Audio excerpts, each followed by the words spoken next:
ఆ రోజు ఎస్పీ అమరేశ్వరరావు గారికి మనసంతా కంగోళిగా ఉంది. డ్యూటీ నుంచి రాగానే బట్టలు ఇప్పేసి సోఫాలో కూర్చున్నాడు. బట్టలు ఇప్పేసి సోఫాలో కూర్చున్నాడా? ఆయనకి ఏమన్నా మెంటరా? మంచి పాయింట్. నా నిజాయితీకి ఈ దేశం ఏమిచ్చింది అంటూ అతను మనసు కన్నీరు కార్చింది. దానికి సమాధానం చెప్పుకోలేక బనీన్తో గుండె తుడుచుకున్నాడు. అక్క, ఈ టీవీ చూసావా? ఆహాహా, ఇల్లును చూసి ఇల్లాలని చూడాలన్నది పాత డైలాగ్.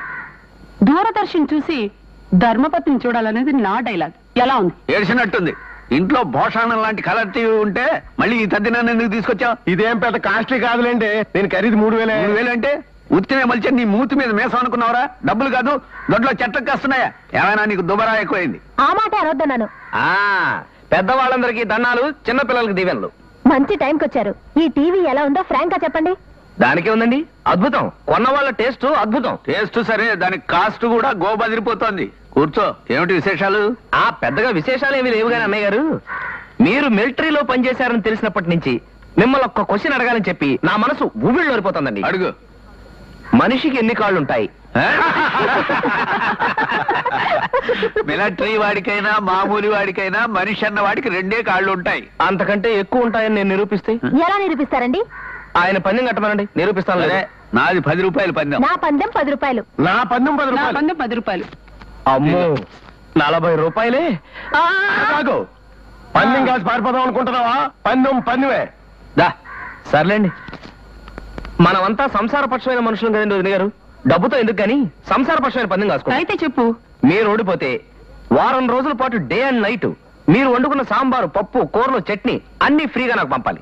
నేను ఓడిపోయినా డిటో డిటో. మా బావ ఒప్పుకున్నట్టే గాని ముందు మీరు ఆ కాళ్ళ విషయం నిరూపించండి. అయ్యా, ఇలా రావయ్యా. ఇవెన్ని కాళ్ళు? 2. అలాగే కూర్చో. వీటిని ఏమంటారు? మోకాళ్ళు. అవన్నీ 2. అలా కింద కూర్చో. వీటిని ఏమంటారు? అరికాళ్ళు. అవన్నీ 2. మొత్తం కలిపితే 6. కాబట్టి మనిషికి 2 కాళ్ళు, 2 మోకాళ్ళు, 2 అరికాళ్ళు, మొత్తం కలిపితే 6 కాళ్ళు. వండర్ఫుల్. మొత్తానికి మీ తెలివితేటలు సింపుల్, సూపర్. Thank you. ఇంకో పందెం వేసుకుందాం. వద్దొద్దు, ఇప్పటికి వాయించింది చాలు. అయితే మరి నేను వెళ్ళొస్తాను. ఇదిగో పులయా.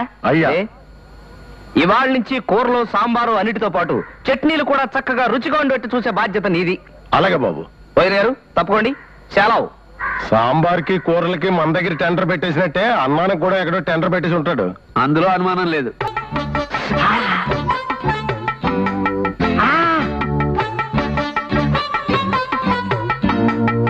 హలో బావ గారు, ఏం చేస్తున్నారు? బంతులాట ఆడుకుంటున్నాను. అదేమిటండి ఇస్త్రీ చేస్తూ? మరి చూస్తే అడగడం ఎందుకు?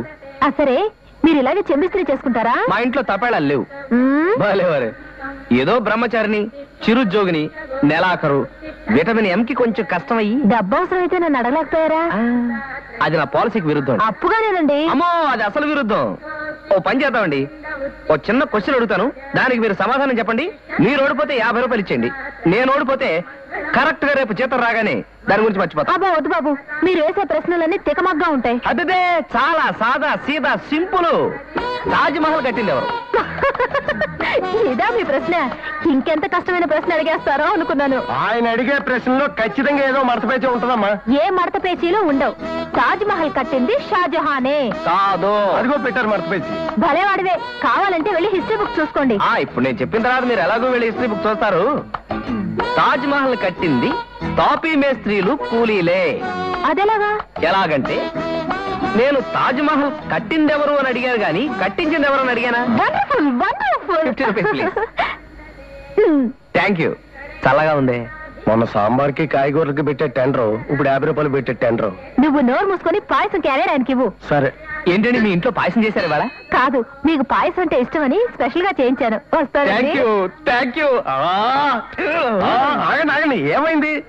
ఈ విషయం ముందే తెలుసున్నట్టయితే నేను అన్నం వండుకునేవాడిని కాదు కదా. వండితే మాత్రం ఏమైంది? ఏ భోజనం హోటల్గా అమ్మేసుకుంటారు కానీ ఉంచేసుకుంటారేంటి? ఆ విషయం తెలుసు కదా. నువ్వు ఆ పని మీద ఉండు. పాయసం తినండి. వదులుకుంటారేంటి? బాబు, నాకు కొంచెం పాయసం పెట్టండి బాబు. నేను లేను.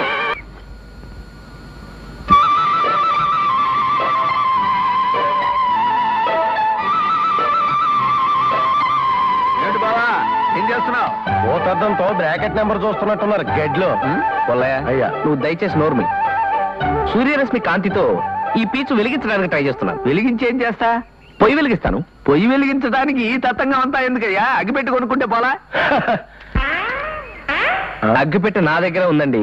మరుంటే ఈ ఎండలో చెమటలు కక్కుంటూ ఈ పీగులాట పంచాంగం అంతా దేనికి? పొదుపండి, పొదుపు. ఈ పెట్టెలో ఎన్ని పొలాలు ఉంటాయి?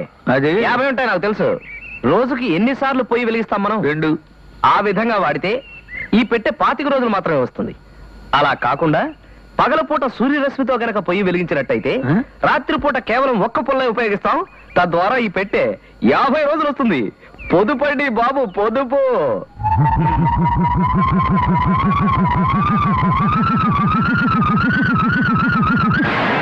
అయిపోయి పాప ఎలా పడిపోయాడేంటండి? బహుశా నీ అగ్గి పుల్లల పొదుపు కదా విని కళ్ళు తిరిగి పడిపోయి ఉంటాడు. నీతో 2 ఆటలు ఆడుకుందామని వస్తే వీడు స్టార్టింగ్ లోనే మిడిల్ డ్రాప్ అయిపోయాడు. అయ్యో, ఈ పీచ్ వేస్ట్ అయిపోతుంది, వెళ్ళిపోతున్నాను. రేయ్, లేపోదాం.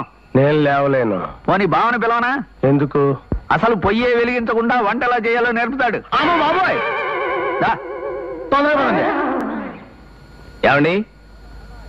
ఏమన్నాయ్? ఏమన్నాయ్? ఏమిటి ఇలా వచ్చారు? నా కోసమా? నాతో పందెం గాయడానికి మీరు రెడీ అయితే మీకోసం అనుకోండి. ఏమిటి బావా, మళ్ళీ ఏదో పందెం అంటున్నావు? ఈసారి వేసే పందెం భాష గురించి కాబట్టి వదిన గారికి వేస్తాను. నేను పండితురాలిని కాబట్టి నాతో పందెం వేసి తన భాషా జ్ఞానాన్ని పెంచుకోవడానికి వచ్చినట్టున్నాడు కదా బావా? జ్ఞానాన్ని పెంచుకోవడానికి వచ్చారో ఈసారి ఇంక దేని టెండర్ పెట్టడానికి వచ్చారో కొంచెం చూసుకోండి. నువ్వు నోర్మి.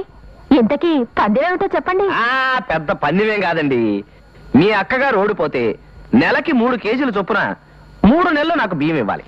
అమ్మా, ఈసారి బియ్యాన్ని పెట్టేశారంటే టెండర్ పెడితే మాత్రం నేను ఓడిపోతానా? నువ్వు అడుగు బావా.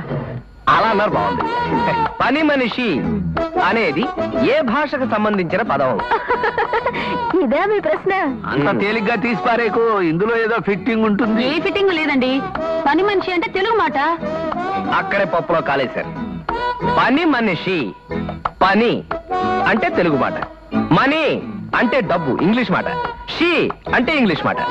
పని చేసి మనీ తీసుకునే షీ, పని మనిషి అంటే ఇందులో ఒక తెలుగు మాట, 2 ఇంగ్లీష్ మాటలు ఉన్నాయన్నమాట. అది లెక్క. Beautiful, fantastic. ఈసారి కూడా కొట్టేసావు కదయ్యా. అయితే 3 కేజీల బియ్యం. పొలయ్యా, 3 కేజీల బియ్యం పట్టుకొని రెడీగా ఉన్నాను, పంపించండి సార్. ఏదో ఎలా పోయి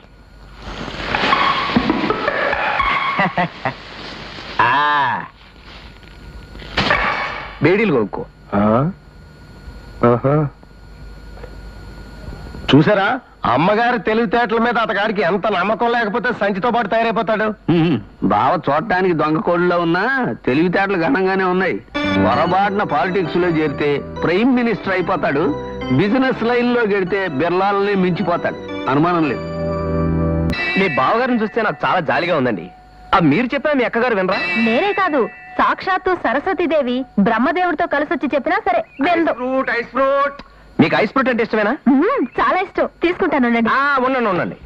మగవాళ్ళు ఉండగా ఆడపిల్లలు తీసుకోవడం నాకు అంతగా మీకు నచ్చదు. డబ్బు కాస్త ఇబ్బందిగా ఉందన్నారు. ఇబ్బంది అనుకోండి, అయినా పర్వాలేదు. 2 ఐస్ ఫ్రూట్ పట్టరావయ్యా.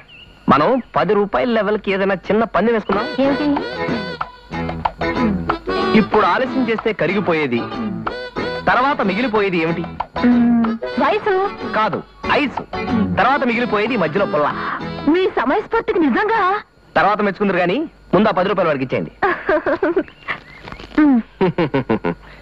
ఏదోది 10 రూపాయలు ఫ్రీగా వచ్చిన తర్వాత ఈ ఐస్ ఫ్రూట్లు ఎందుకండి, ఏకంగా ఐస్ క్రీమ్లే తిందాం. ఇదిగో బాబు, ఇలా రావయ్యా, వెళ్ళరా. ఈ ఐస్ ఫ్రూట్ పట్టుకెళ్ళి ఐస్ క్రీమ్లు పట్టరా. మీకేదైనా జీవితాశయం ఉందా అండి? ఎందుకు లేదండి. సాధారణంగా మగాళ్ళకైతే 3, ఆడాళ్ళకైతే 4 ఉంటాయి. ఏమిటి? అదే జీవితాశయాలు. మగవాళ్ళకైతే జీవితాశయం, జీర్ణాశయం, అన్నాశయం ఉంటాయి. ఆడవాళ్ళకైతే వీటితో పాటు గర్భాశయం కూడా ఉంటుంది. ఈ డబ్బులు లావండి, ఇందాక పందెంలో బ్యాలెన్స్.